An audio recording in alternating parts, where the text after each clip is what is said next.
Netflix, you don't need cable. Hop on YouTube, welcome to the hood table, where we chop up local and global events vocally.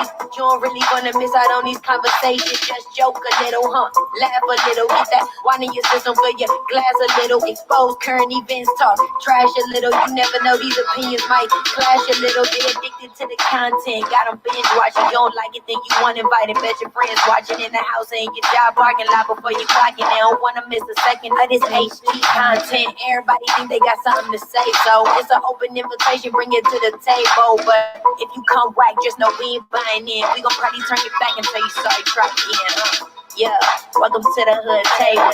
You don't need Netflix, you don't need cable. Yeah, welcome to the hood table. You don't need Netflix, you don't need cable.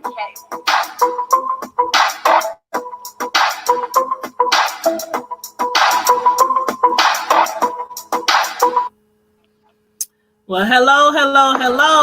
Welcome to the Hood Table, everybody. One more again. Thanks for tuning in. Make sure you hit the like button. Make sure you hit the share button. And also subscribe to the channel if you have not already subscribed to the channel. And hey, Carla Prince, she's the first one in the chat. Good afternoon. She said, good afternoon, young people. Thank you. We do have a special guest with us here today, and I'm going to go ahead and let him introduce himself to the Hood Table. Hi, my name is Marlin McClarty. Welcome, Marlin McClarty. For people who do not know Marlin McClarty, I'm going to just call you Marlin. If you're from Omaha, Nebraska, you might be familiar with him because he is a former police officer of the Omaha Police Department. And we are going to chit chat for a little bit this evening regarding, police, regarding the community, regarding what's been going on in Minneapolis and the backlash across I would say the United States, but I think it has even went past the United States by now. But Marlin, he is going to be available to answer any questions you guys may have. So if you do have questions, feel free to hit it, comment in the chat, and he'll do his best, to, speak to you guys and answer any questions you guys might have. But first off, I want to start off again, welcoming you to the Hood Table. And also, I want you to just give us a little bit of your background as far as to what you did before, the police department, what got you into the police department, a little bit of that. Sure. I'm a born and bred Omaha, Nebraska, North Omaha. Grew up around the area of 18th and Manderson. Then we moved over to 49th and Spalding. My father was a police officer for 26 years. Mm-hmm. It was not a job initially that I was interested in doing. I saw a lot of the stress and strain it had on my family, specifically my mother and father. Mm-hmm. And it was something that I really wasn't interested in doing. And once I got out of high school, I realized, one, I didn't want to go to college. That wasn't something that I looked at as an option. And I kind of fell into law enforcement. But once I got involved in it, I began to enjoy it. I liked what I did. I was an officer for 23 years. Okay. I primarily worked in North Omaha. That's where my heart was. And, saw a lot of things in 20 plus years of the department, tried to get involved in a lot of things that I felt could impact upon our community. And, since then, it's been kind of hit and miss, get involved in a lot of things behind the scenes, but still, trying to keep your fingers on the pulse of what's going on in the community. So I appreciate the opportunity to share with your viewers my story, and I appreciate the time. All right, well, thank you so much. I know you had mentioned that it was kind of hard on your mother when your father was in the police force, and that's why you kind of didn't want to join. Explain some of the things that are kind of like would keep people from wanting to be on the force, because I know it has its pros and its cons. Sure. The thing about it was when my father became a police officer, it was the early 1960s. And at that time, nationwide, and not only in Omaha, there were very, very few African American police officers. Right. So the acceptance from your peers was always a struggle. So Mm, as the civil rights movement took hold of the nation, and we found ourselves wanting and expecting more from our government, let's say, there was more pushback. okay. So a lot of guys became police officers out of necessity because, again, there was an employment opportunity outside of the military. A lot of guys were in the military, transitioned from the military to local law enforcement. And so that's how we started to see an uptick in officers joining. Okay. Um, it was difficult for my family and a lot of African American families um, because of the level of racism and bigotry that gripped that country at that period of time.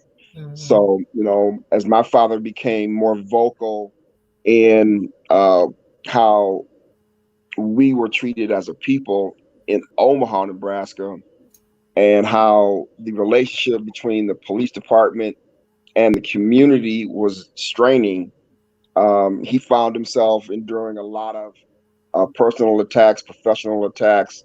My mother would always talk about how she would be receiving phone calls in the middle of the night threatening my father. He wasn't going to come home. They were going to do something to him. They were going to come by the house while he was gone and hurt Wow. his family. So it put a strain, it put a great strain on not only my family but a lot of black families of officers at the time. Hmm. So yeah, a lot of people, when they join the police force, they not only putting their self on the line a lot of times, but sometimes their family Oh, to, of course, being on the line. Especially, I'm sure it was like that a lot when your sure. father was out there in the streets. When you joined the police academy here in Mhm. Omaha, Nebraska, um, as far as training, Mhm. like what we've been witnessing, I don't want to say this past few weeks, but past few years, some years, as far as like training, excuse me. What have you been noticing that's different from when you were on the force? Okay, well, um, just a backstory. I went into the academy in November of 1986, Hmm. and I left the department in November of 2009. So what we did as far as training initially changed over the course of my 20 plus years. And then it changed even more, of course, from the time that I retired until today.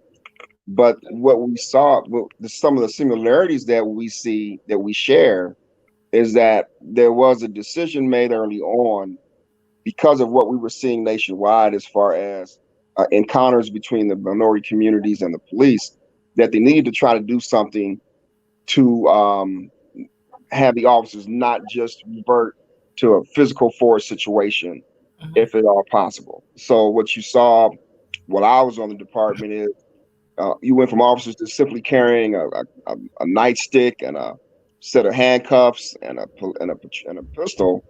You Hmm. went to um, they did collapsible batons.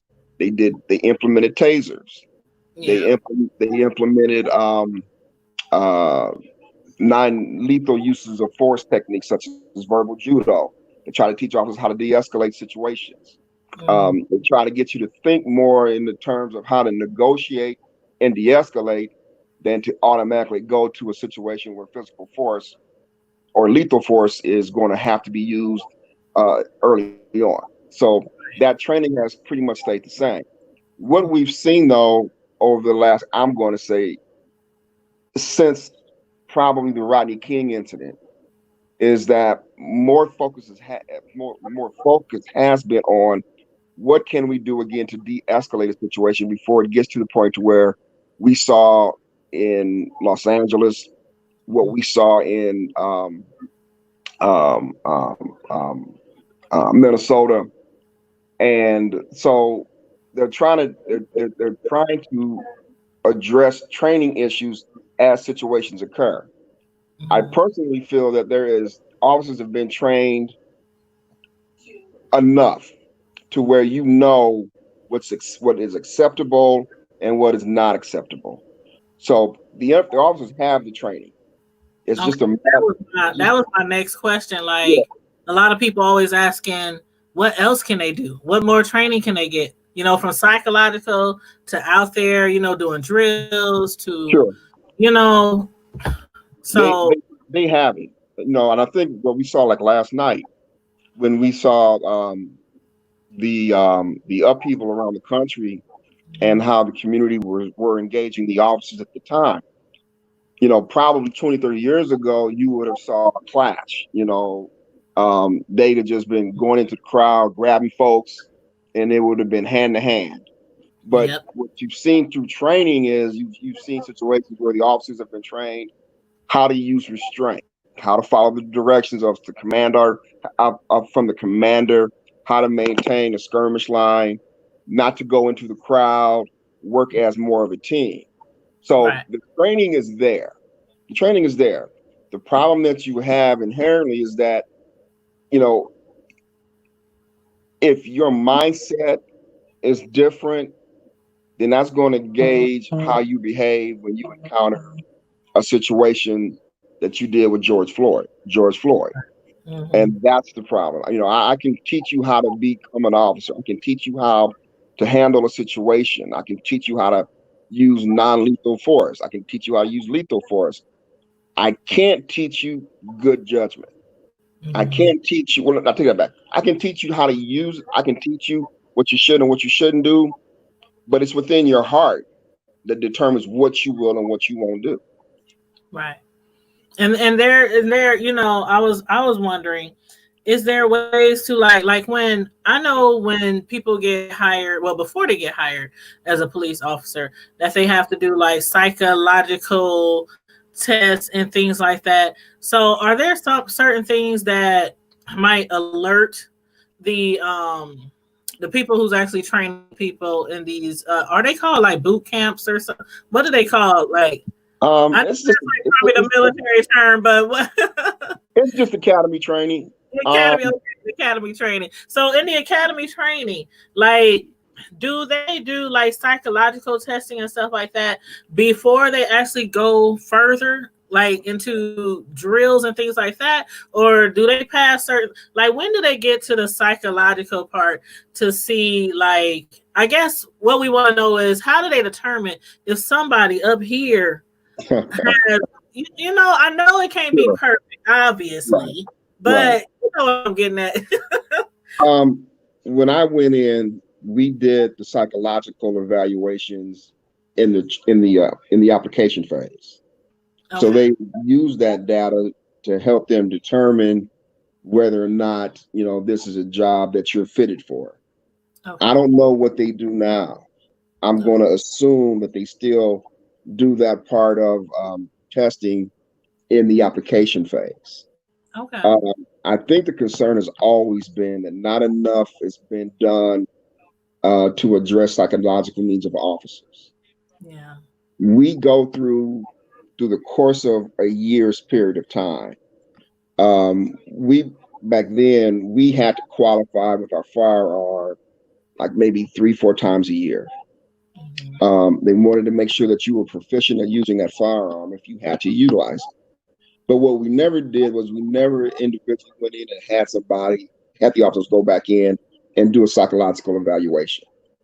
You only did that later on in my career if you were involved in a Right. situation where they felt that it was imperative for you to go in and talk to somebody about a critical incident. If you shot Hmm. somebody, if you were involved in um, a situation where somebody died in your custody, you went in and said, "Hey, I'm stressed out. I'm not feeling well mentally." Then they would have you go in and they would do your evaluations. It's Hmm. probably something that needs to be done on an ongoing basis, if not once to several times a year, just to make sure that you're dealing effectively with the things that you're seeing. day to day as an officer, because again, you're seeing things that the normal person could never fathom, let alone try to deal with emotional.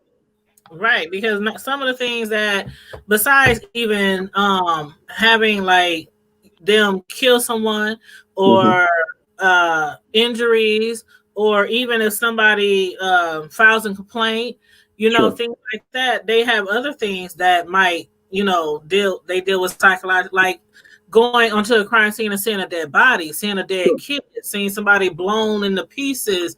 Right. Um, you know, Domestic violence, rape. I mean, it can go on and on and on. So I know a Right. lot of those things can, affect your mind, being in the police department, FBI, and on up.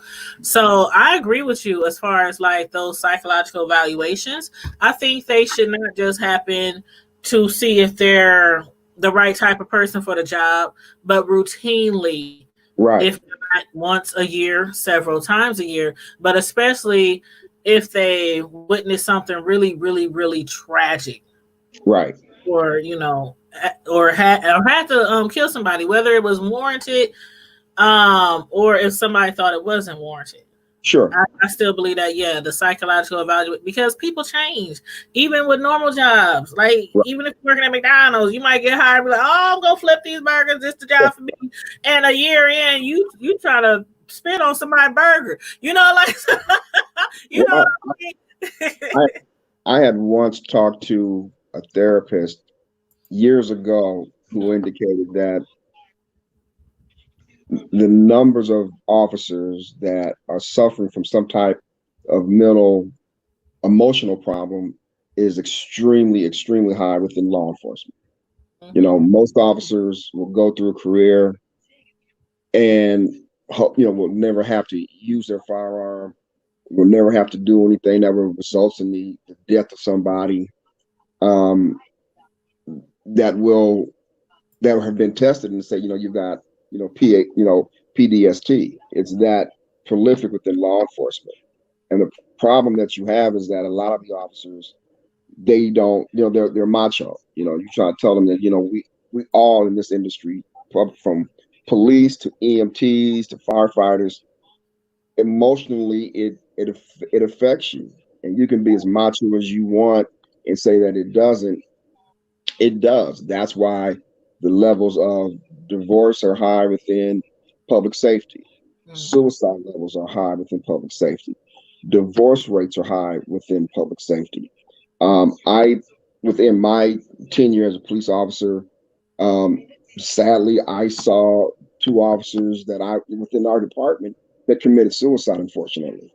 So it's prevalent. It's prevalent along.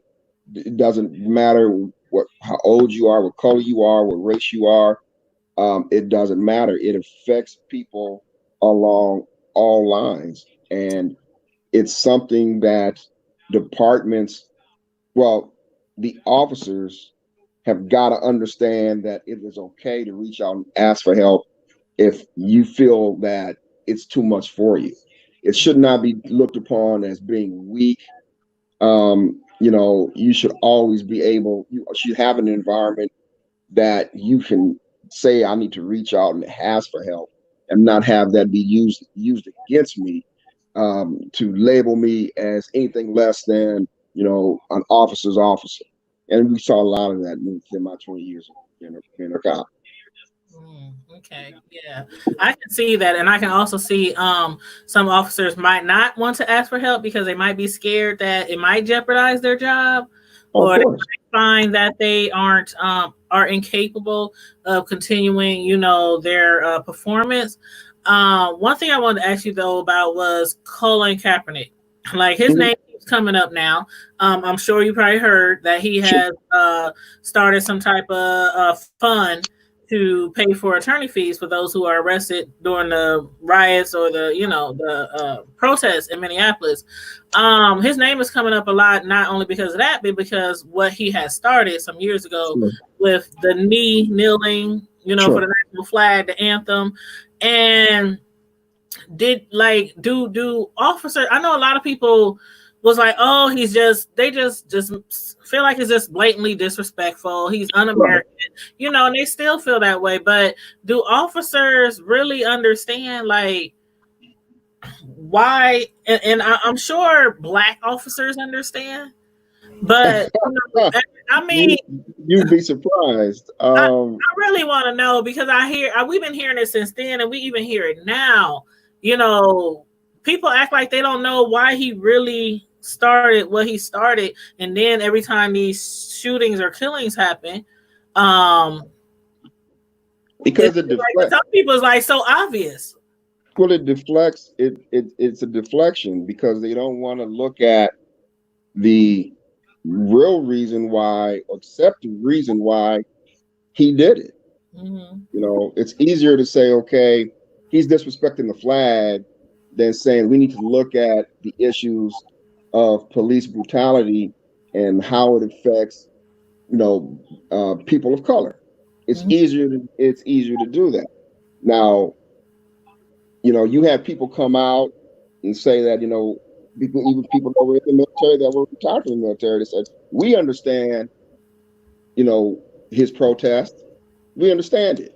So Mm-hmm. let's not make it more than what he said it was. But it was easier to condemn him from saying, he wasn't supportive of the American flag than saying we need to take a serious look at what's going on in our inner city communities in relationship to how the police are interacting with people that look like Colin Kaepernick. That's the issue. Mm-hmm. That is the issue, and it's just so hard to fathom that people think he's just doing something just for attention or just for. I Well, mean, sure, you can tell how serious he is about this because sure. for you, when I read what the statement from his foundation or the funds for the attorney fees and everything, they said they're defending people who are protesting at any means necessary. Now I Correct. don't know how you might have took that if you saw that, and I don't know how others, but I took it as whether you I don't know whether you rioting, whether you set something on fire, whether you got into it with a police officer, or whether they're like who's ever protesting in Minneapolis, any means necessary, they're going to take care of their attorney fees. You So know, what I learned early on as a young officer is that not all of us that look like us have our best interest at heart. You make the statement that we should have been able to see or understand the meaning behind his silent protest, but right. not all the people that look like you and I understand that. Mm-hmm. I was really surprised, by some of the attitudes of the guys that I worked with that looked like me, as far as how they looked upon those social issues that affect us the most. Mm-hmm. And a vast majority of guys that I worked with that looked like me did not champion our interests. It was easier for them to side with those that were oppressing us and supporting their agenda other than the needs of us. And that still holds true today. I Mm-hmm. would I would guess that there are a number of black officers who feel a certain way about what occurred, and not only what occurred in Minnesota, but what has occurred over in the country for years. Right. We don't do a very good job of being vocal in municipalities where we work when these kind of things occur, and we have to become more vocal. And I that's can a say big that concern. Yeah. you have to.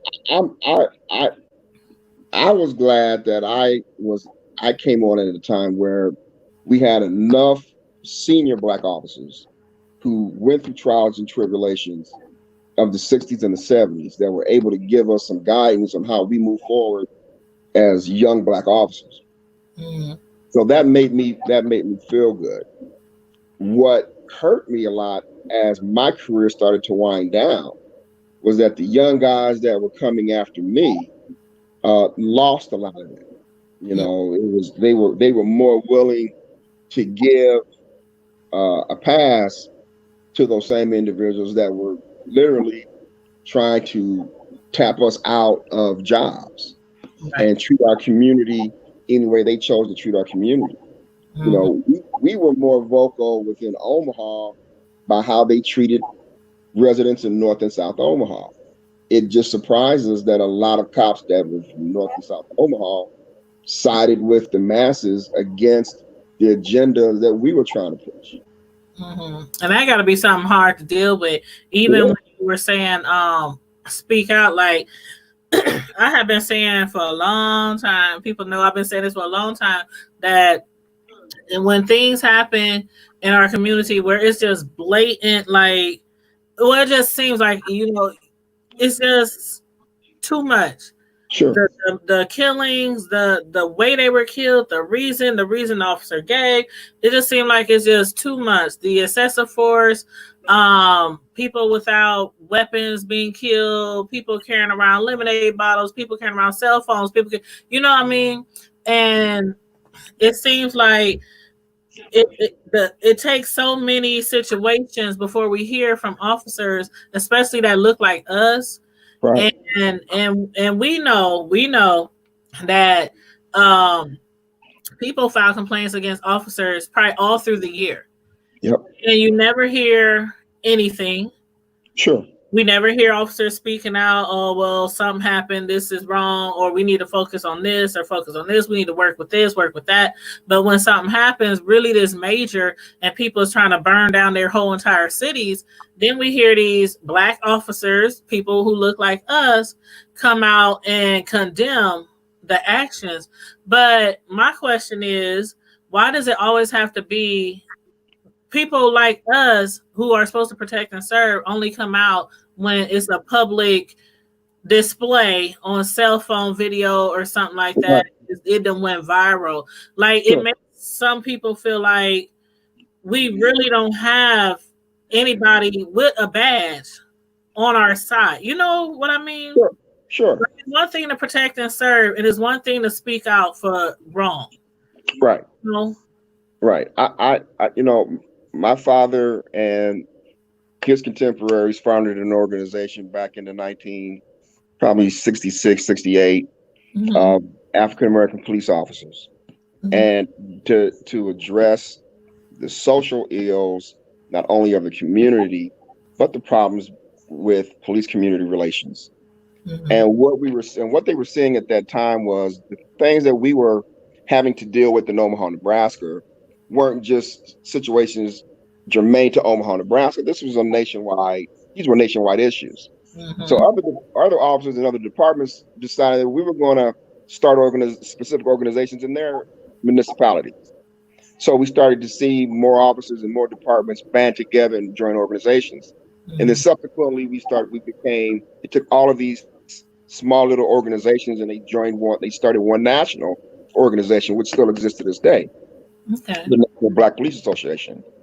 And the thing about it, though, what we did was these groups still continue to fight battles in their own jurisdictions. You know, back in the day, when my father was a cop, we had to join a police union, Mm-hmm. and at that time in the '60s, the the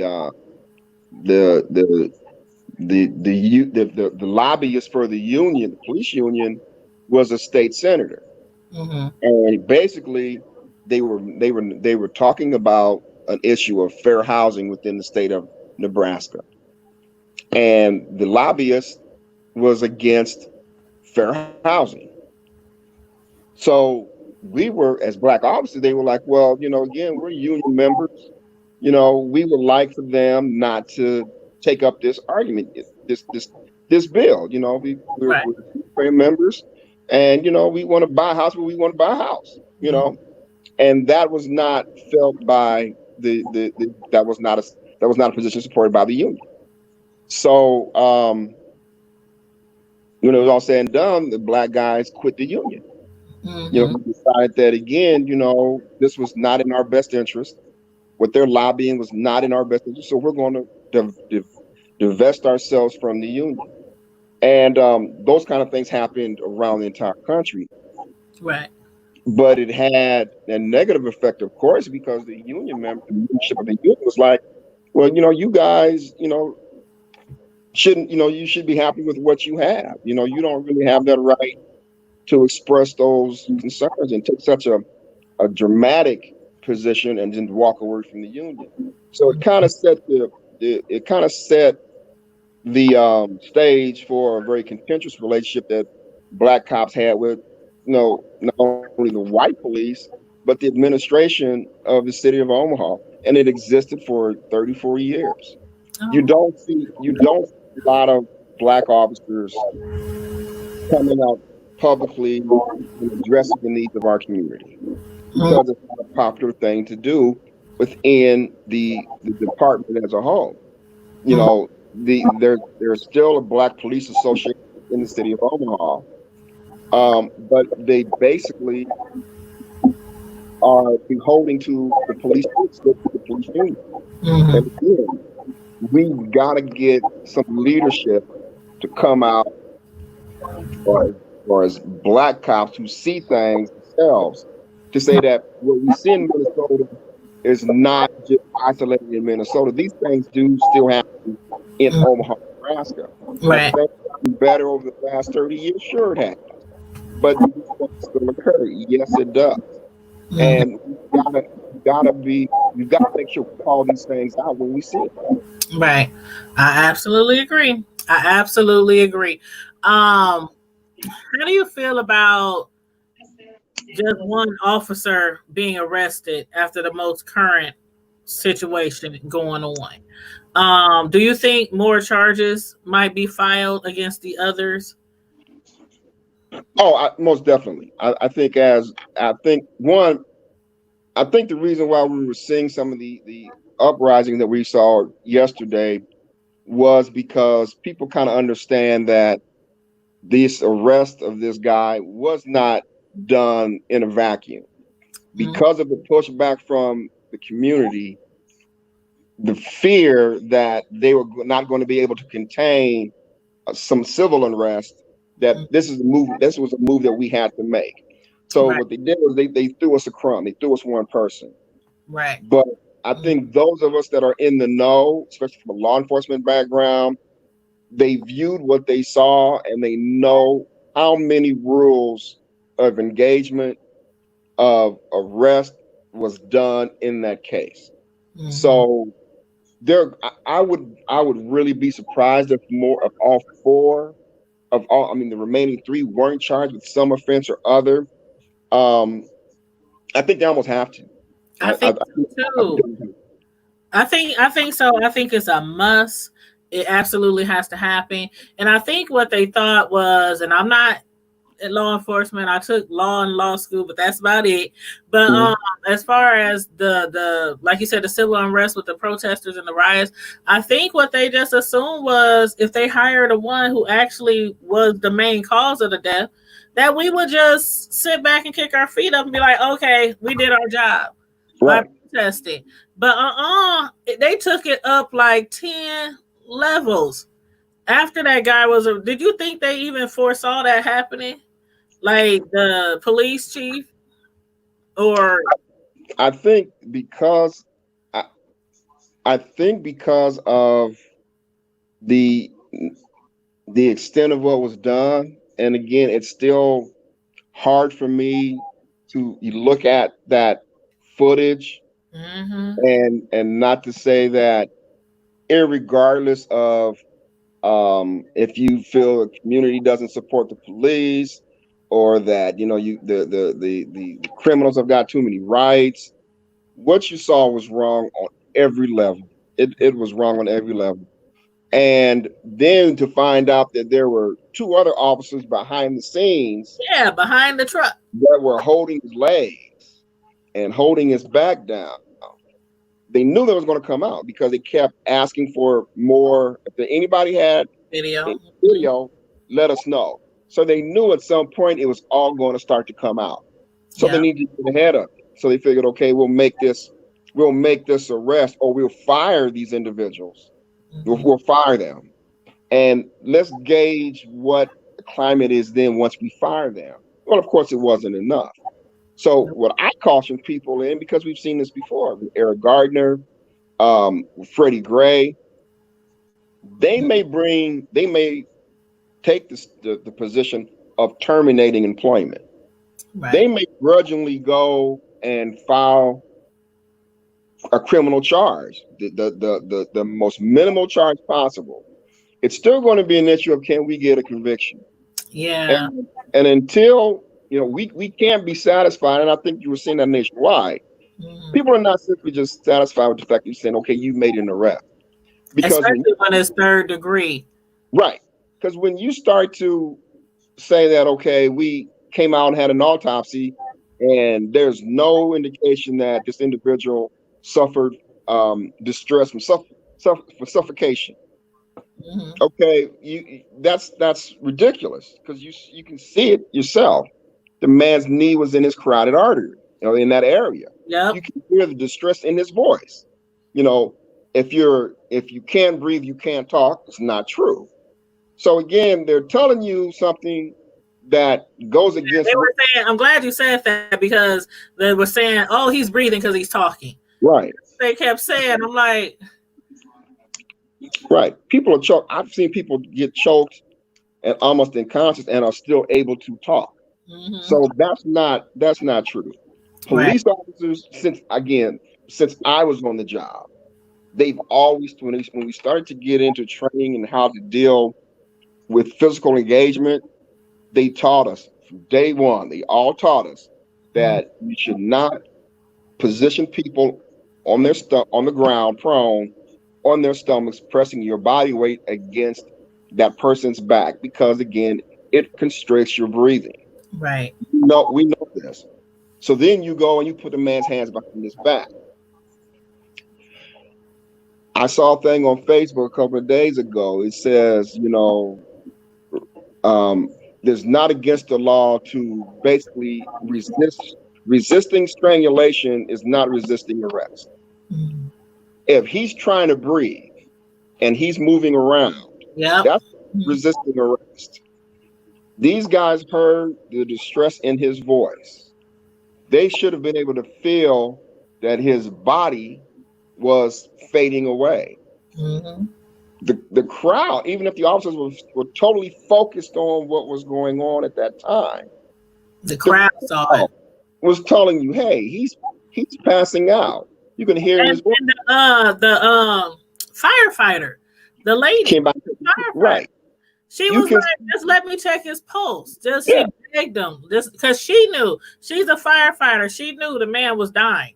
And Well, what struck me was when I saw the video, when I saw the urine on the ground. He lost bodily control. right. You knew better. You knew better. And supposedly they said that one of the officers recommended turning him on his side, and the officer that's been charged said no, we're keeping him in this position. So my question. So again, I know they've gone through advanced training. I Yeah. know they have. He The was dead question, when they rolled him over. the, When the question is, if you've gone through that kind of training, I can train you and give you every type of physical training possible. I can't control what's in your heart. I can't do that. Most people involved, if you're a person of any kind of heart, any type of compassion, you would want to do everything possibly in your power to prevent this man from dying in the manner in which he died. And to me, do you that's the think it was do you think it would have been wrong if people would have jumped in? Because a lot of people was like, I couldn't have stood there. I would have threw something. I would have done something just to distract their attention from being on that man's neck. Do you the think? problem.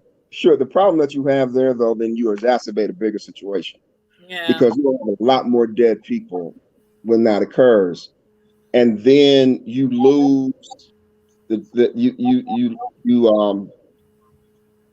what happened to him. Then you that fades in the background. That's secondary now. Yeah. The individuals that should have stopped and stepped in and did something were the officers that were responding to it. I think the public did the best thing possible. Not only did they film that, they made the officers aware that this is what's going on. Okay, so I think the public did the right thing. It was on the part of the other officers. They should have stepped in immediately and they should have stopped. Now, do you think they might didn't stop? Because I know sometimes when cops go out on a scene, there's some kind of sonority, right? Like Yes, you already right. it's some kind of sonority. Do you think Mm-hmm. it could have been something like that? Like, okay, this officer, he knows what he's doing. He might be superior. He might be. Do you Sure. think it could have been something like that, or they just? You know, I just don't understand. It's so sure. hard to understand. I wouldn't be surprised if somebody said, yeah, because he was a senior officer, I was following the instructions of the senior officer. Excuse my language, damn that. If you see that this man's dying, then you have a responsibility to step in and stop that. You have the responsibility of stopping a crime that's occurring in your presence. If Yes. this man is dying or if this man is in distress to the point that I can hear it in his voice, then I'm going to step in and say, dude, enough is enough. Yeah, pull the man, Enough pull is the cop off, do a enough. round kick, Enough something to is get the cop off. enough is enough. Anything necessary. But But that's why these things occur. You can go back to Rodney King. You can go back to every type of when you look at riots around the country throughout history, they've usually the antecedent is usually some type of uh, death, uh, negative interaction between the police and the community. mhm, So you've got to look at it as saying, look, if I'm watching this occur, like I said, these things have occurred because officers have stood by and allowed it to occur. exactly. Nobody, nobody took the responsibility saying enough is enough. I'm stopping this now, and that's the problem. Right. Right. Because even though I know how it is with cops, I know how close of a brotherhood they have, um, and they always have each other's back. So we do know that. But yeah, like you said, a lot of them, even if it's your brother, this your brotherhood, we have to rely on at least one of them, at least one cop on the scene to be like to Sure. speak up. And I don't know how or what can be done about that, because I know they train and train and train and train. They do the psychological evaluations. Um, what do you? I mean, what do you think could possibly be done to make some type of difference? Well, this is the thing. Again, when I came on the police department, my academy class was 32 cadets deep. There were only 5 black probationary officers. The department has always had more white officers than black officers. There's always been more male officers than female officers. Mhm. So that's a problem. The lack of diversity within departments nationwide is a huge problem. Um, Black officers back in the day sued the city of Omaha for a number of different reasons involving the police department. And a lot of it was there's not enough of us represented within the police department. So we went to the government, we asked for the Justice Department to step in and mandate hiring and promotions and training. Mhm. So back in the day, it was decided that the number of black police officers would be 10% of the population of Omaha. Okay. So if black folks made up 12% of Omaha proper, the department had to be reflective of that number. Right. You can go below it, but you can go below it, but you gotta hit that number. Now they wouldn't go higher than that, but they'll hit that number. They had to do it to appease the government. Well, what happened was years later when they dissolved that consent decree, the city did not have to willingly continue to meet that number. But what normally happened is because of past practice, most administrations, chiefs and mayors said we're gonna use that number. Omaha's got to be reflective. Black folks have got to be. The department's got to be reflective of the number of black folks in Omaha.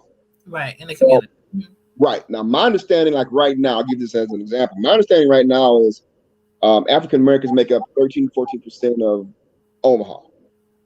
I would think that the numbers of the numbers of blacks within the Omaha Police Department is probably below 65%. Now, there's going to be a lot of discussions on why that is. There are going to be some individuals that may hear this and say, that's not fair. Black folks are not applying to become police officers. They're going to say that black folks who are wanting to be police officers can't pass a background investigation. A lot of different reasons. Mm-hmm. But the fact of the matter is, you need to have your department needs to be representative of the communities that it serves. And right now, within most departments, you are not achieving that number. Mm-hmm. I was lucky as an officer that I worked on crews later on in my career that were made up primarily of African American police. Mm-hmm.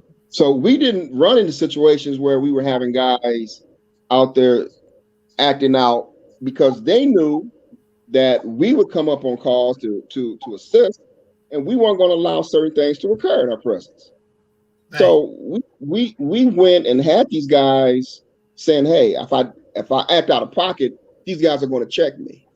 Mm-hmm. We let guys know what we expect of them on our crew. This is not acceptable. This is acceptable. Don't cross that line. You cross that line, not only do you have to deal with the administration, but you have to deal with us at the end of after the end of the shift. Because you got to be accountable for each other. Right. We made them accountable. That worked out great. The crews that we saw in Omaha that had predominantly African American minority crews didn't have these kind of problems. And we right now, again, around the country, well, I'll just say Omaha. I would assume in Omaha that, again, being that it's a numbers game, you're not going, young officers coming out of the academy are not going on the crews to where they see a lot of individuals that look like them. I dare say that a lot of guys are coming on the crews where they might be the only black officer, male or female, on a crew. Wow. Well, you got one question. You got a question from, well, there's some more. I'm going to get to them. But somebody said, Carmel Diva said, could the lack of diversity be about minorities' lone distrust of law enforcement, you think? Sure it is. That's part of it. To be honest, again, if you don't know an officer, if you only go by what you see on television or what you see on the paper, what you hear from your kinfolk, most people are not going to gravitate to this type of career choice. It's not going to happen. I understand, and I would say that there is a lot better outreach right now to try to convince young people of color along every ethnic line to consider law enforcement as a career. But understand, once you do that, once you get into that process, once you get into the academy and you look around, and there's 30 guys in the academy class, there's only 2 brothers. Yeah. You know the position that you're in. And a lot of the problems that I was seeing later on in my career, when we were trying to work with the city about how to boost the numbers of African American candidates, was that they were very nitpicky on the things that they would use to qualify a candidate.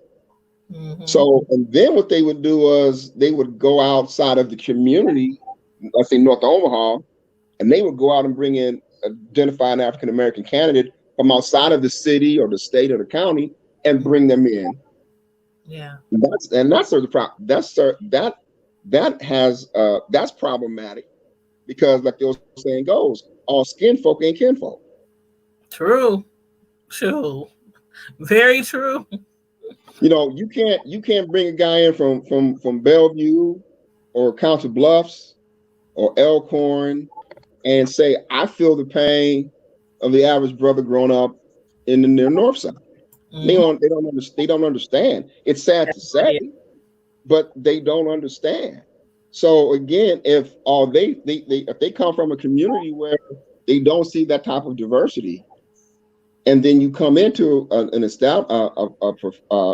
a profession where all you see and hear about is gang members, the North and South Side projects. You know, the level of violence is this and that and this and that. If you don't know, then you're going to adapt some of that same mindset as the people that you work beside. So again, if you don't know, you don't know. True. But those are the individuals that are going to be patrolling North and South Omaha. Those are the individuals that 9 times out of 10, if there's going to be an issue or negative interaction between the police and community, that's why it's going to occur. Because again, you're not, just because you're getting a black face, don't mean that you're getting a black mentality. Well, piggybacking on that, when you do become an officer, what point does it get to, or how long does it get to where you can determine where you want to be, or is that immediately? Like, No. if you come in, can you say, I'm only doing north, I want to do this, or do they just put you where you want and then eventually you get to choose, or how does that work? You can go and say, I want to work here, but seniority says you're going to work someplace else. Oh, okay.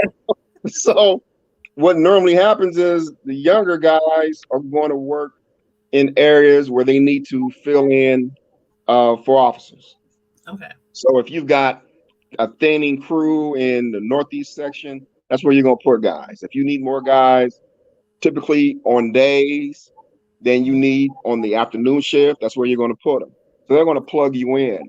It takes about, I'd say, 2 to 3 years to get enough seniority, because at that point they're hiring classes under you. So the more classes they have under you, your seniority goes up. So I think it took me 7 to 8 years to be able to go where I wanted to go. And the city, the agreement with the city is you can request the time of day or the shift that you want to work. Okay. They'll put you, and you can ask for the section of the city where you want to work. It's all going to be based upon seniority and need. Okay. Usually North and South Omaha are going to be more active, and those are areas that are east of 42nd Street, North and South Omaha. Most of the younger guys, because they hear so much about the types of calls that they respond to, there's going to be more activity. So the young guys want to just get into the areas where there's a lot more activity. And that's when we were seeing a lot more of the problem, because, again, they're kind of green. And instead of you being brought along at a slower pace to understand what's going on, it's just, the call load comes out rapidly. Just responding to what you're saying, and you're not learning a lot. I was fortunate that when I came on, I was able to work a part of the city to where I worked midnights, North Omaha. So I learned a lot at the time. I gave myself enough time to learn my profession before I threw myself into, I went from, let's say, when I worked at midnights, I went from having 6 to 8 radio calls a night to, when I went days, my call load went up. So I eased myself into it so I could learn more about what I was supposed to do. Okay, maybe that'll be something that they could incorporate with more people, especially the new ones that come on. Now, not saying necessarily that it's usually the newer officers or the rookies that has infractions compared to the senior officers, but that is something to think about. Like, you personally took that, decision to start with a low amount of calls and gradually move yourself up instead of just jumping in like that. So yeah, I like that idea. One thing I want to talk to you about is, being that you are in law enforcement, you probably know a certain amount of information about charges. So how do you feel about the charges that were brought on Derek? I heard that they didn't want to charge him too high or too low. Or Yeah, what they normally try to do is they look at the situation and they look at and try to make a decision on what do they think they can get a conviction on. Mm-hmm. So you always go low. Mm-hmm. The stronger the case that you have, the higher probability you can go from, first degree murder, second degree, third degree manslaughter, involuntary manslaughter. Mm-hmm. So they weigh that. Just because they say he's being charged with third degree murder doesn't necessarily mean that the instruction that the judge will give at the time of trial, they may say they may consider, you know, um, a higher criminal charge. Oh, So they can do I that? would, yeah, I wouldn't get too focused on third degree murder. I really wouldn't, because you want to try to get him on something that Oh, you something. think that you can get a conviction on. Okay. And Yeah, the because thing I about heard that they might include more charge. sure, As the investigation goes on, they sure, might. Yeah. sure, they may consider other things. Mm-hmm. What's going to happen is if they charge the other three officers with a criminal charge, what they're going to try to do is, who's going to make me a deal? If I can get these three other guys to tell on the guy that's in jail now, that's all the better. Mm-hmm. And that's what it's going to basically be. It's going to be who's going to tell me what first. Right. Right. And I think what's going to come out, I might be reaching, but I think what's going to come out is some other infractions that he might have done. Because we already heard some guy came out and said that man tried to kill me in 2008. Some other black guy, and people are like, well, if that happened in 2008, why is he still on the? We see a lot of that where officers get charged, and then we hear about other things that they've been involved in over time, and they still have their same job. But But I see do. that Oh, go see ahead. that's more. Um, they won't be able to introduce those things in this criminal case. Okay. Those are problems that you have inherently within how departments deal with allegations of abuse. Mm-hmm. And that's a huge problem nationwide, Yeah. because all departments, they have different contracts. They have different agreements between the police unions and the community and the cities that they work under. Mm-hmm. Um, this guy was on a job for 18 years. He had 16 complaints. They said, I heard maybe he shot a couple of people. I'm not sure. But Mm-hmm. if he's been on the job that long and he's got that many complaints, then something is wrong. Yeah. Something is wrong. And you see it nationwide. You see officers that have been involved in shootings and they find out that they've been involved in 3 or 4 shootings. And I'm thinking, okay, so at what point will you pull this person in? And we talk about the psychological evaluations. Are you not evaluating him, finding out what's going on with him? Because for most officers that have a situation where they have taken a life or Mm-hmm. used a firearm is rare. Is Right. rare. I mean, I know hundreds of officers, and a very small percentage of those officers have ever even fired their weapon on duty. So Mm-hmm. when I hear these stories about, you know 18 years and 16 complaints, I scratch my head. What's going on within that department? That's a lot. That's That's a a that's crazy. That's mm-hmm. crazy scary. Yep. And And somebody got a question for you. They said, why are officers charged differently than the average Joe, especially when they are seen on tape? because again, it goes back to, most people don't know this, but there is a thing called the Police Officers Bill of Rights. Police are judged at a different way than the average citizen. You're afforded I've never heard of more, that. yeah, you're afforded more live flexibility than the average everyday citizen. And I'll give you an example. If I go out and commit a crime, if I go out and commit a crime, and you say I saw Marlin commit this crime, and there's eyewitness. Now I got eyewitness testimony, and let's say there's physical evidence that suggests that I was responsible for committing the crime. I, as a police officer, can make an arrest. Now that charge initially may be dropped or it may be amended to a higher crime. But I'm still going to be put in a position to where I can be physically arrested.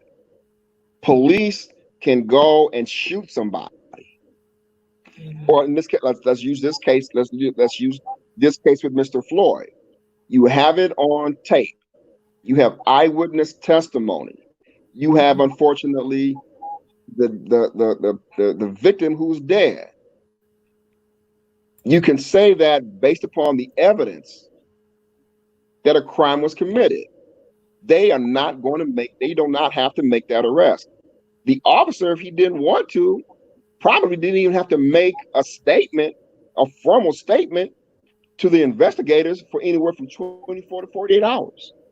Oh. So they're not being these, just because you can be arrested, you don't like, again, the average everyday citizen, they're going to try to get a statement out of you immediately. If you watch all these crime shows, first 48, they try to get you in there, get you in the box and get a statement from you. No, not as an officer. You have at least 48 hours before you can be compelled to make a statement. The union, because what will happen is they will come to the officer and tell them, don't make a statement, don't say a word. Right. Don't wait till you talk to your union representative. Don't make a formal statement until you've talked to somebody from the union about it. And the department cannot entice you. They cannot entice you into making a statement against the wishes of your union. I always wondered about that because, like somebody said, and again, I don't know a lot about law, but somebody said that the 4 days that it took for them to arrest him was fairly quickly compared to, I guess, other times that they arrested, people. So, again, that time that they took, I think it was pretty quick too. But again, I think it was to kind of pacify. I think it was too. Like I said, I think they had to get out in front of this because they knew that more and more video would be put online, and the level of anger would grow every moment. So they had to get ahead of this. Right. Yep, they had to get ahead of it. So I'm glad they did arrest him pretty quickly. But what do you think about? Okay, allegedly, they're saying that the officer who killed George, they used to work together for 17 years or something like that as bouncers at the same club. Yeah. Yeah, I heard that they interviewed a young lady who said that Floyd was a bouncer at her club, and this other guy was a security officer, did security for the club. So Okay, so Floyd was the bouncer, and Derek was an actual officer at the time. Yeah. Okay. Yeah. Okay. And she was saying, from what I saw, she was saying that the officer in question was a little heavy-handed, and she had to go to him and ask him to kind of, ease up on people. And so, like I said, I mean, it's hard to say if they had some connection. It's hard to say. I mean, I've seen situations where a prior relationship between two individuals matters not. Right. If they feel that if you're a criminal, you committed a crime, I'm gonna treat you in that manner. So there's no friendship here. I'm gonna do what I'm gonna do. So. Well, you know how some people thinking, oh, they work together, they got some history. It might have been like the perfect opportunity for Derek to do what he did and possibly get away with it. Again, like you said, until they do more thorough investigation. Yeah. All we can do is speculate at this time. Because that's what's going to happen is you're going to see what type of defense he's going to be able to use, and that's going to say a lot. So, like I said, preliminary right now, with the charge, I know a lot of people are concerned about the degree of the charge. and I know that, you know, there, like you said, there are people talking about their prior relationship. I, you know, what I'm really looking for is what the defense is going to try to use to justify what occurred. And if they're going to be able to get any type of cooperation from the other three officers, if and when charges are brought against them. Oh, I know what I was going to ask you. Okay, did you see where they were saying that that Derek and Thao were brother-in-laws? Yeah, yeah. Is that true? That's what I was saying last night. That the officer that was charged, he's his Mary second wife. Thau's- His second wife is the sister of the officer that was standing guard, you know, at the time. And then they said, you know, last night that she filed for a divorce. So yes, she did. She filed for a divorce immediately. Now, do you think that's because, of course, lawsuits might come eventually, and no, she's trying to break ties, or do you think she's breaking ties just because of what he did?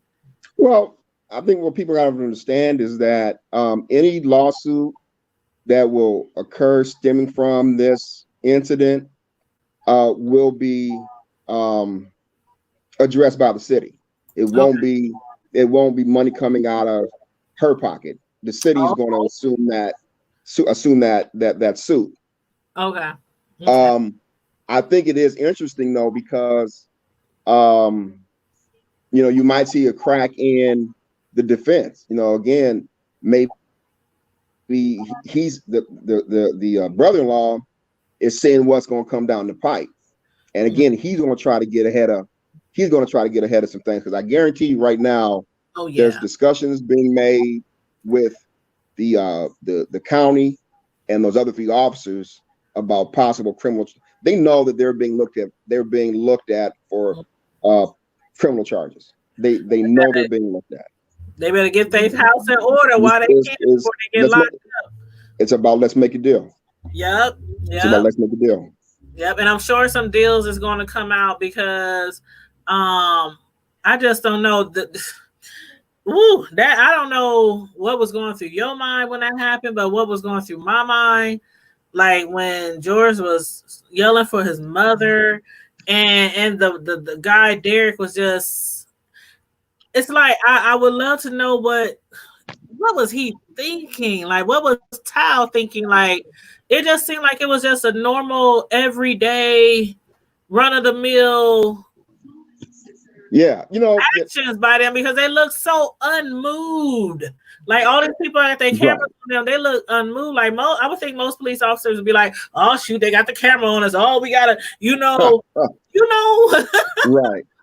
Well, you know, when I first saw it, it harkened me back to a deal, I'm going to say maybe 10 years ago, out of California.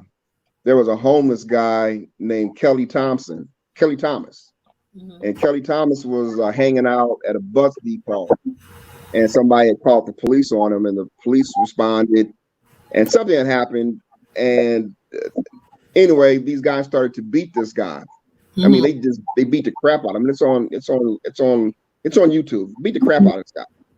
And he sat there, and you can hear him just screaming for them to stop, and begging them, and calling for his father. And his father was a sheriff. He was a sheriff in LA County at that time. And it harkened me back to that. You know, you say to yourself, hearing this, whatever I'm doing to elicit this type of response from this person, I need to stop. And this guy in Minnesota, he was hearing these people begging him to stop doing what he was doing, and he was so nonchalant about it. He kind of stuck his chin up, his chest out, put his hand in his pocket, like he was posing, and just took down a bad villain or something. He was posing for the camera, and I was like, you know, again, what type of monster is this? There is no way that any reasonable person couldn't justify what happened. I don't care if this man was fighting. before they got him on the ground. The moment you put him in handcuffs and you have him prone on the ground, and and if anybody knows, if I'm laying on the ground on my stomach with my hands behind my back, it is almost impossible. It is so hard to get yourself up on your own, to get on your feet without any type of assistance. It's almost and virtually impossible.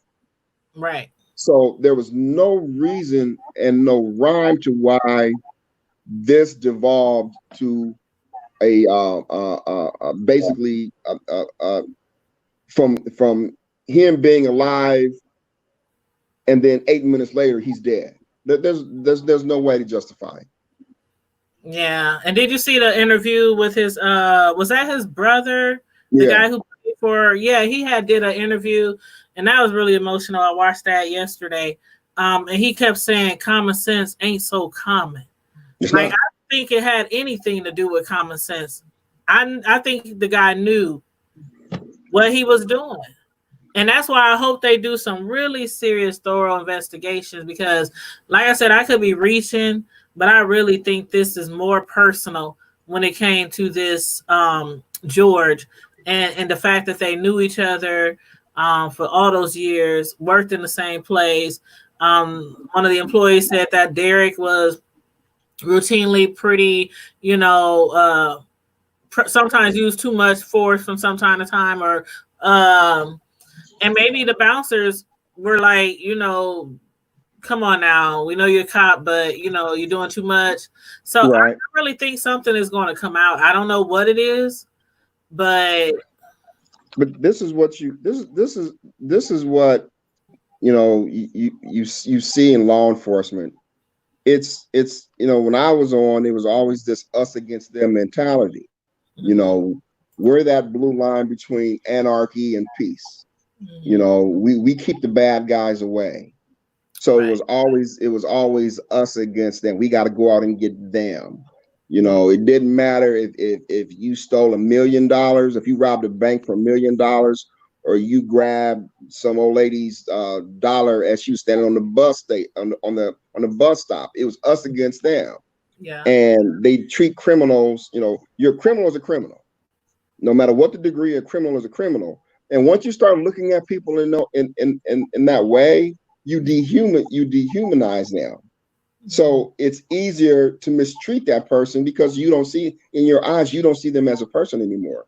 And that's why you see these types of things occur, because the officers are not seeing these people as those that you're supposed to be protecting.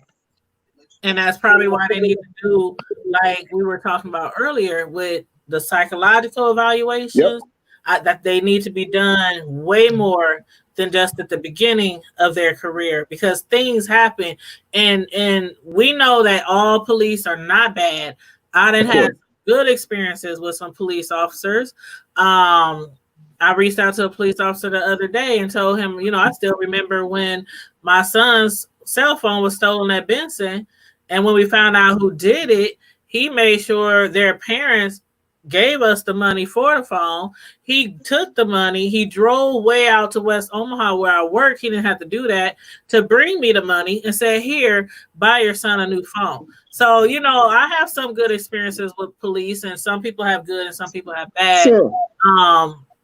But you out of the masses, like what I know some people think it's funny what Chris Brown has said before. I'm sure you probably heard of what that statement that he had made. I don't know if it was on a comedy special or if he just said it randomly after something had happened. But when he was talking about, I know being a police officer is a hard job. You deal with a whole bunch of things every single day. And he said there's always bad apples in every career.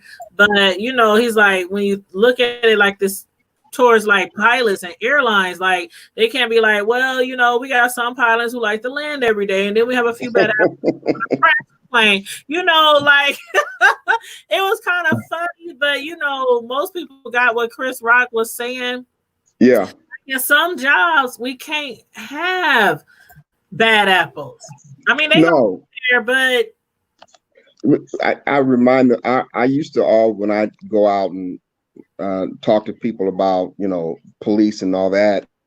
I would remind people that this is one of the very few professions where you can legally take somebody's liberty from them. Mm-hmm. I can go as a police officer. I can go and arrest anybody I want to for simply for probable cause. I can arrest anybody. Now, because of the constraints placed upon police, I have to get permission. But if I want, if Mary Jean Strawford committed a crime, I can go and arrest her because I've been given that authority. Right. Now the department says I got to contact and get approval from this person and that person, but legally I can arrest anybody I want to. I can arrest a judge. I don't need I know I have to get permission, but I can arrest a judge if I want to. So police have an awesome responsibility. Again, some people say it's unlimited. It really is. I mean, I think it's scary, and that's part of the problem too, because you find yourself one day of being given the authority to take a person's life, to take a person's liberty from them. It's a power trip for some people. Yeah, it is. It's a power and trip. That's why it's important that you do these psychological evaluations to find out where a person's mindset is. Because again, if in a year's time, I'm saying that you've got so many complaints, whether they're unfounded or not, there's something going on. There's something going on. So I'm going to pull that person in to find out what's going on. Again, maybe they're, and you hear, in every profession say, when you go to work, you leave what's going on at home, and you go to work and you do your job. Well, I tell people that's common. That's so difficult in what we do as police officers, because you may be having problems with your old lady at home. Y'all fighting, y'all beefing. The kids are going bothering you.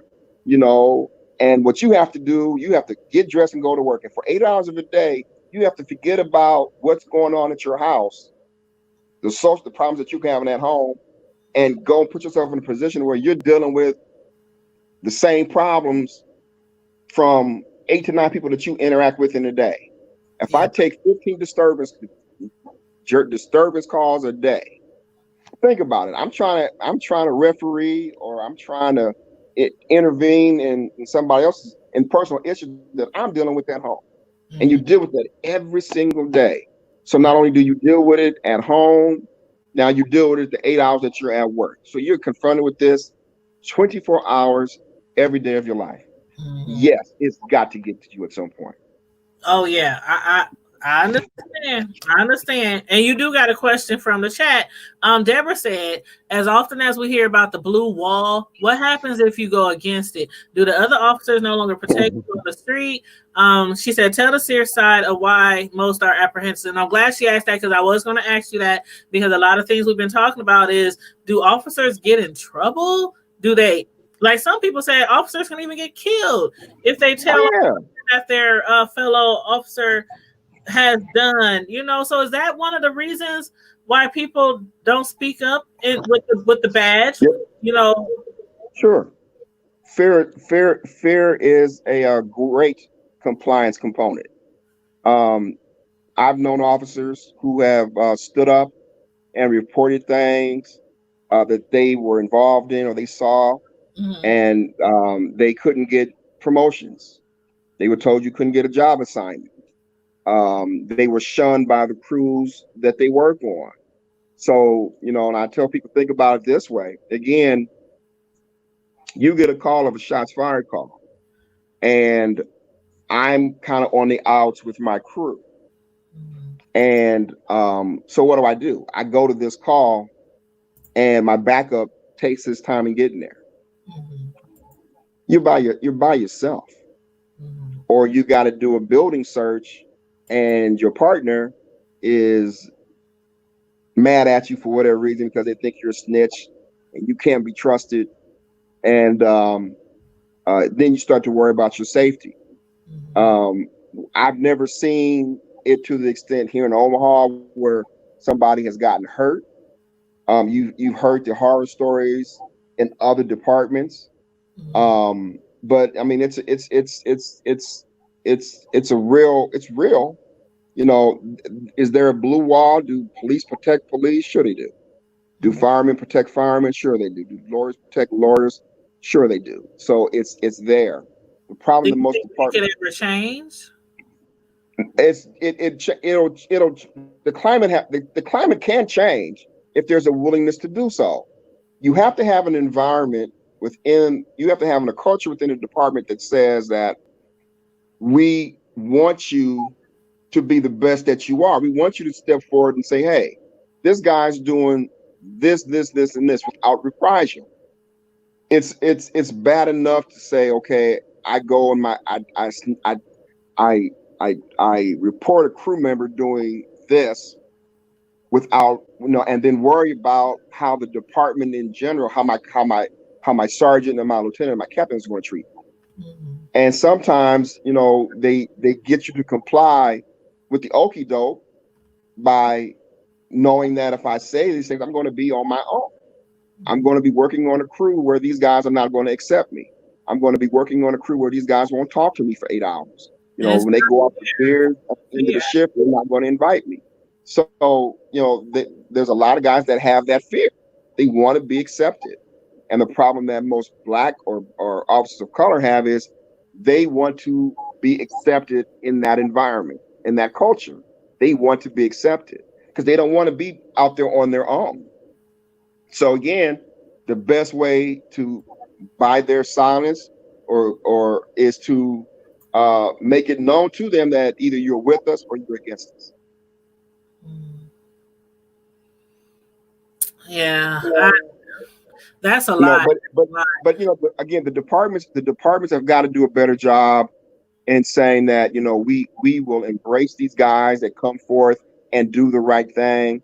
There will be no reprisals. We will support those decisions that these officers make because again, they know that it's a difficult thing to step out on your own and say, "Hey, I saw this guy slam this guy, on the ground in cuffs, or punch this guy who wasn't supposed to, or take something out of a guy's pocket when he wasn't looking." It takes a lot. It takes a lot to do it. But again, if the oath that you took meant anything to you, you do it without reservation. Right.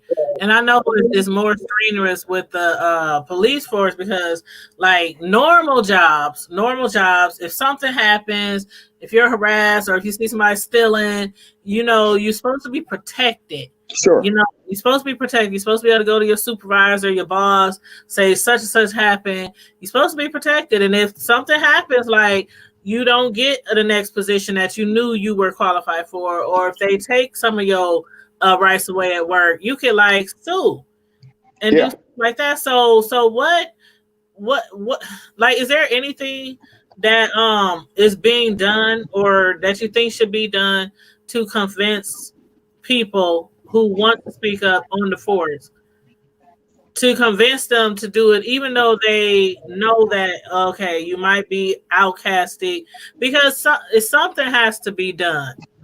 And I know you said that the people have to create this type of work atmosphere, but something has to be done. Like if this person do not get different positions, or if they do not, something got to be done. Like, can they? Is there someone they can go to? Like, does union play a part in that? Or I mean, That's one of the reasons why a lot of departments or black officers around the country have formed their own fraternal organization because you've got other individuals that are in your position that you can go to help address these issues. The Midwest Guardians was the group that I belonged to.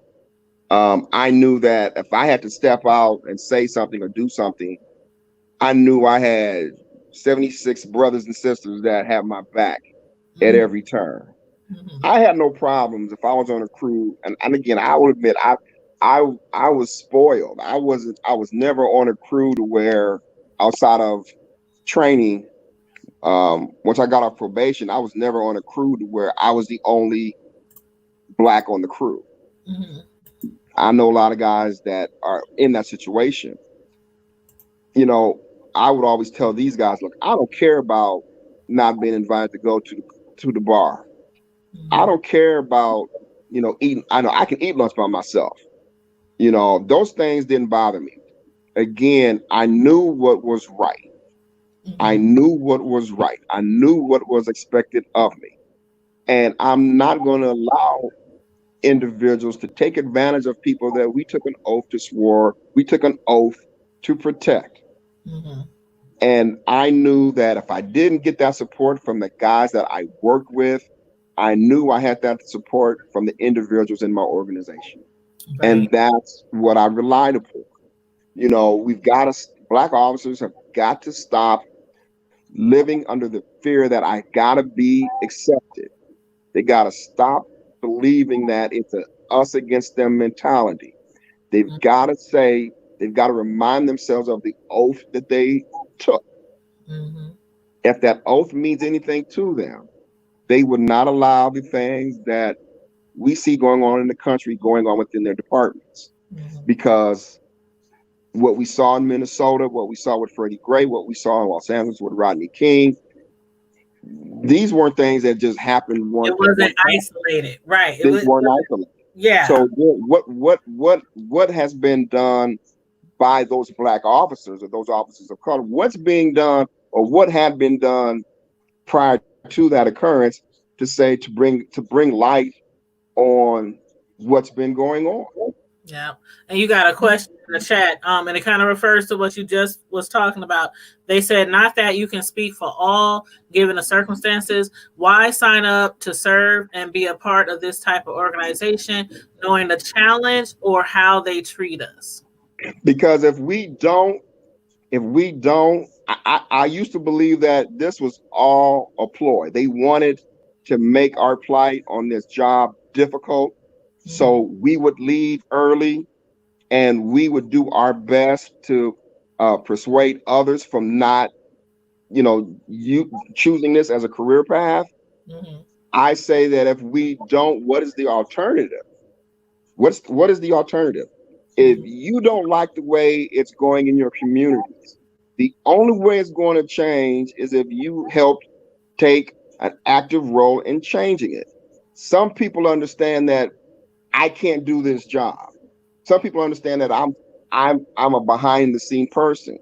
I'm going to have video chat groups and we're going to talk about these issues. Or Mm-hmm. I'm willing to get a bullhorn and go to an area where there's an allegation of police misconduct, and I'm going to use my bullhorn as my vehicle in which to try to address my community's need.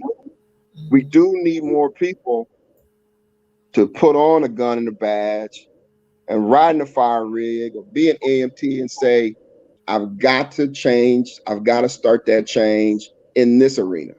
We Mm-hmm. need more young black males and more black females to take that step, because if we don't, we see what the alternative is. We Yeah. see what the alternative is. You know, um, I've been out of the game for almost 10 years, but I'll do everything within my power to encourage and help young brown people of color to become more involved in the Omaha Police Department. I don't like the Omaha Police Department's reputation. It's gotten better. It I has don't like been better. I don't like the fact that the numbers are not where we need them to be. I don't like what I feel is a certain level of inactivity on the part of my brothers and sisters that are on the job now, because I understood what I needed to do personally to try to address the situation. I Mm-hmm. think they have to do more. I think they have to do more. Again, if the department right now is over 1,000 cops, and I don't think you have 100 black cops in the Omaha Police Department. If you do, you don't have over 125. So if the numbers look that low, then the cops that are there need to be addressing that, and it's got to be more than just saying when there's when they post a test, to do a promotional video and say, hey, we want blacks to join. You got to do more than that, man. You got to beat the streets. You got to do more than that. Yep, get out there. Like, what happened to people? What I remember growing up in North Omaha, and even when I was a young adult, I remember seeing police out here in the street, not just riding by, or rolling with their lights on. I miss that, and people who know me really well, they know that no matter what neighborhood I stayed in North Omaha, if I saw police riding through, I'd be like, well, at least they in the hood, they doing something here, they watching, they doing something, and people would be like, oh my God, why the police always riding down the street? And I'd be like, they don't bother me. I be waving. See, I grew up where, you were part of the community in which you worked. Mm-hmm. And what happened is when you became an officer, it was always, they would tell you how, and I remember being in the academy and we were talking about ethics the first week of academy training. And they were always saying that, once you become a police officer and you wear that badge and you have that car, and they said, you're a representative of the police department. And I always said that, no, I'm a representative of my community to the police department. It was never to me an issue. My father always told me it was never police community relations. The community always comes first. So it was always community police relations.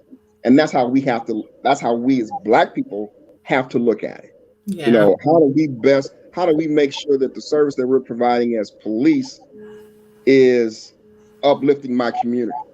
Right. I could have worked anywhere in the city that I wanted to work.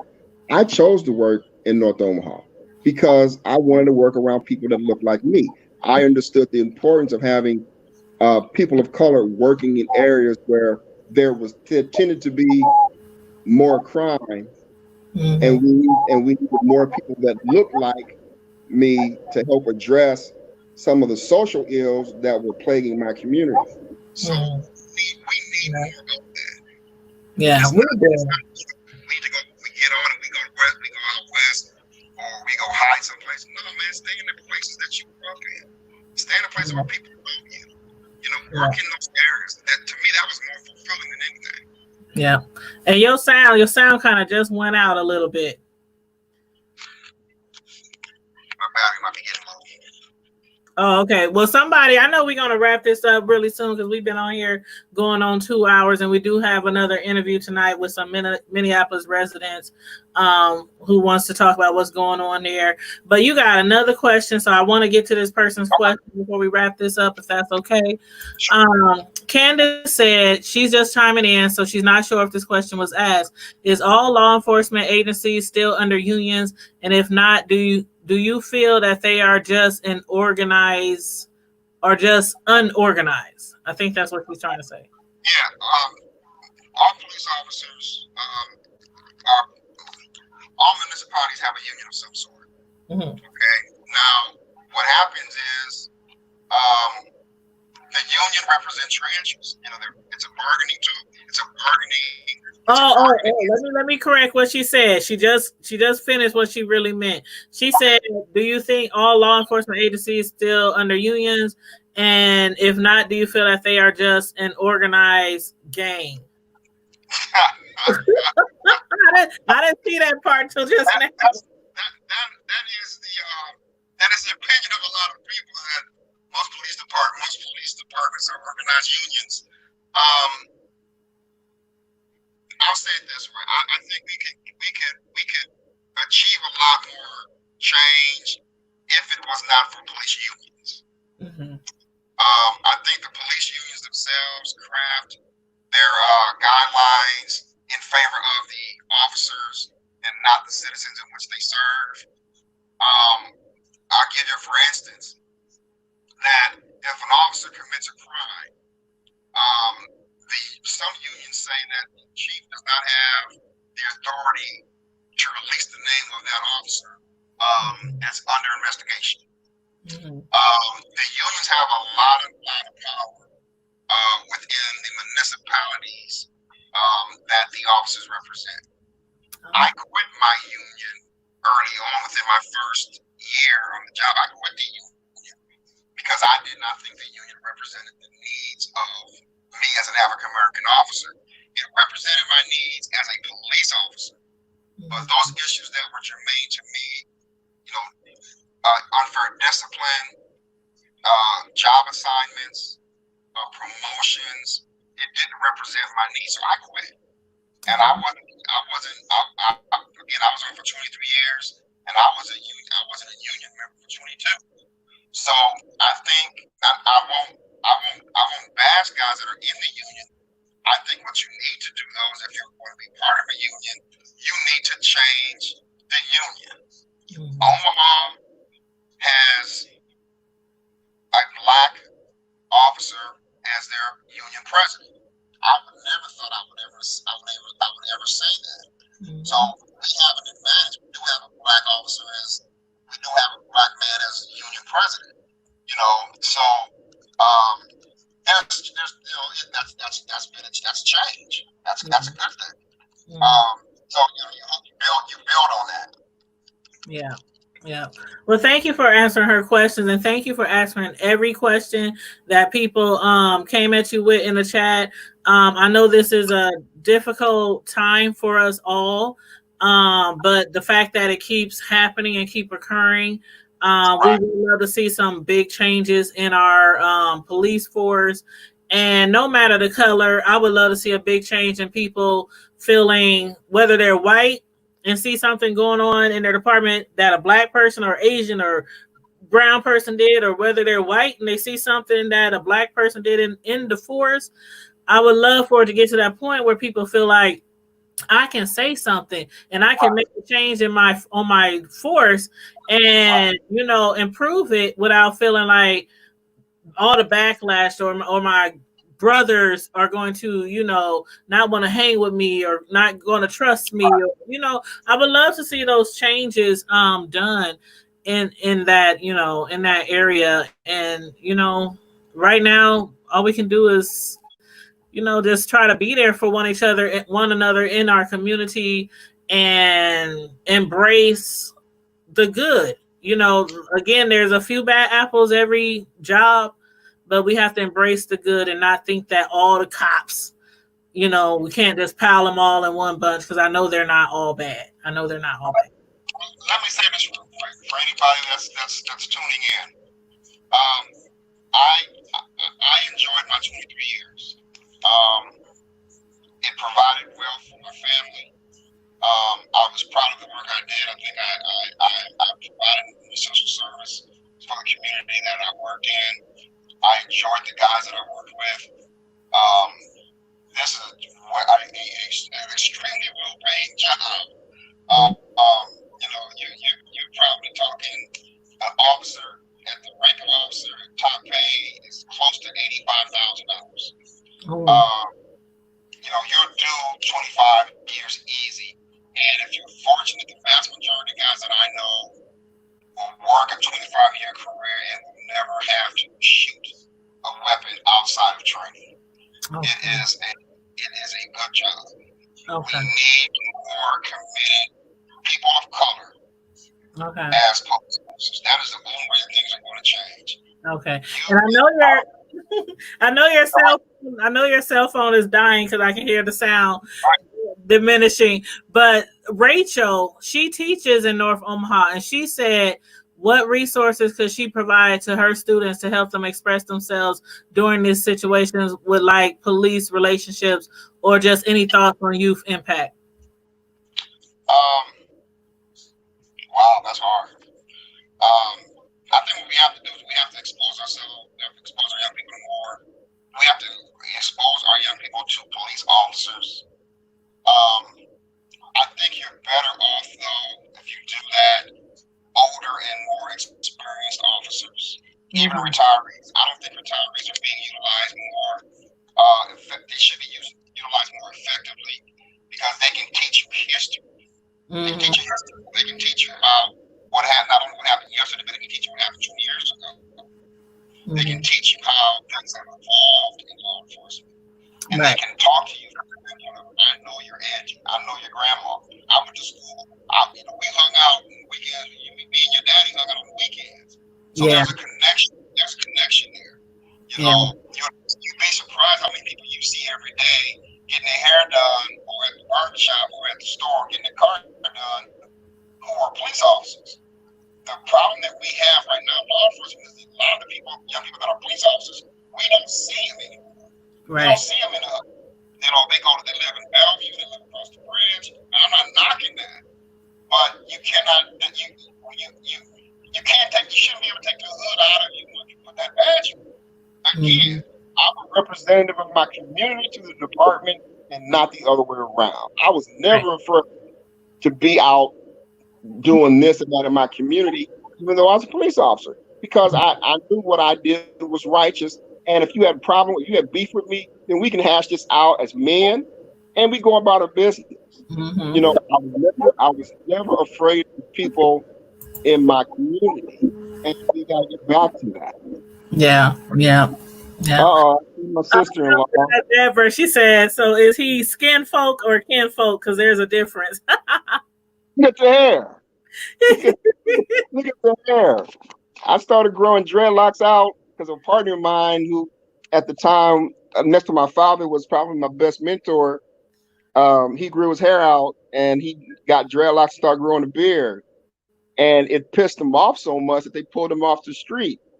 And I was like, you know, I didn't want him to be by himself. So I grew out the hair and grew out the beard. I figured they put us on the same crew and we rocked it that way for 15 years. So I'll always be kinfolk. I'll always be kinfolk. Always be kinfolk. Oh, she said, meaning the police union guy. Now she want to tell us. Yeah.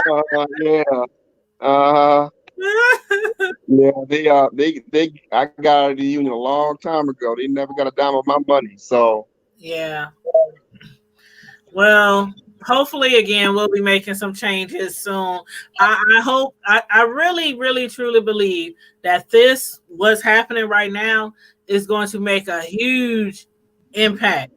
I hope so. Of our time to come, as far as the community and the relationship with police officers as a whole. So that's what I'm looking forward to. But I really do appreciate you coming on here. And if you want to give any last minute words to people who might be even those who might be fearful of police officers or don't have trust in the system, or you know, any last words that you want to say? I would tell everybody, one, understand what the rules are and the laws are in the communities in which you live. Talk to the ACLU. Understand what your rights are when you are interacting with the police. If they do a traffic stop on you, they come to your house to look for somebody.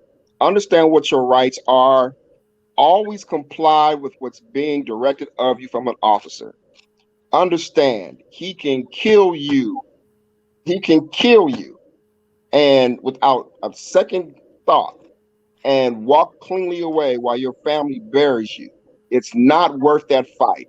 Have that fight not in the street, but in the courthouse. So do what's being asked of you to do. Understand what your rights are, and stay safe. Stay safe. Thank you. Hey, that was really good advice. That was really good advice, because a lot of people, they get combative. Even if they know they're right, even if they know their rights and they know they've been violated, they get combative and end up injured or dead. So I like what you said. Save that fight for the courtroom. I like what you said. I'd rather see you get paid than buried.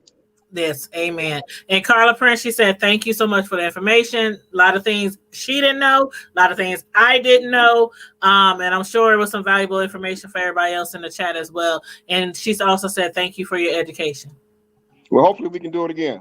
Yes, hopefully we can. And I really appreciate you and everybody who tuned in tonight. For those of you who came in late, you know, all you got to do is just rewind the video from the beginning and listen to everything me and former Omaha police officer Marlin spoke about today in regards to what's going on in our world, in our community, with the last the killing of George Floyd by Officer Derek Chauvin. Don't forget to like the video, share the video, and if you are not already subscribed to the Hood Table, make sure you subscribe and hit the notification bell. And don't forget, we have a Facebook group called the Hood Table that you can also join on Facebook. And in the meantime and in between time, everybody, stay safe, be blessed, stay healthy, and we are out. Good night. Thank you. Thank You're you. welcome.